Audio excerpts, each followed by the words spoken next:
I'm Ryan from ExtremeTerrain.com, and this is my review of the Smittybilt XRC Fender flares fitting all 2007 to 2016 JKs. The factory plastic fender flares on a JK hang down pretty low, and depending on the size tire, the size lift, and the amount of bump stop you're running, they may interfere with the tire at full flex or full articulation off-road.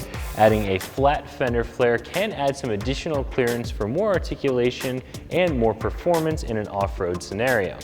Now, there are really two schools of thought when it comes to aftermarket fender flares. One is that a metal fender flare like these will hold up better to rubbing on trees and other trail obstacles. The other is that a plastic fender flare, while it may break when you rub it against an obstacle, it won't transfer any impact into the body, which can cause a much more expensive repair. So it really comes down to what school of thought you subscribe to, but if you're looking for a flat fender flare to add clearance and open up your wheel wells, and you like the idea of a metal flare, these are an inexpensive and simple flare which will get the job done. As I said, these are really simple flares. There are a lot of different metal fender flares on the market, and these are by far the simplest, most stripped down flares that I've seen. And to be honest, I kind of like that. It gives the Jeep a really clean look, and there's no frills. These are very utilitarian.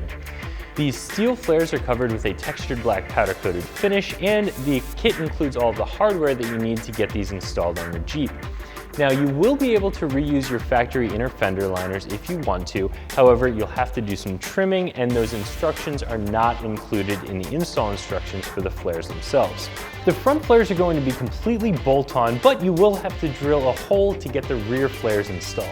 The first step is, of course, to remove your factory flares, and to do that, you'll have to first remove your factory inner flares. Then you can remove the bolt hardware holding your factory flares in place, and then really just give them a good pull and they'll come off the Jeep. You are going to break quite a few, if not all, of the plastic clips holding those factory flares on the vehicle, but don't worry about it, they won't be reused for this installation. Once you remove any remnants of those plastic clips from the holes, it's just a matter of holding the fender flare up to the Jeep and using the included hardware to bolt them in place. The whole installation process may take you up to 4 hours or a little bit more if you find yourself trimming the inner fender liners to reinstall those. However, you won't need any specialty tools to get the job done, just some traditional hand tools. I think these fender flares are priced really fairly for what they are.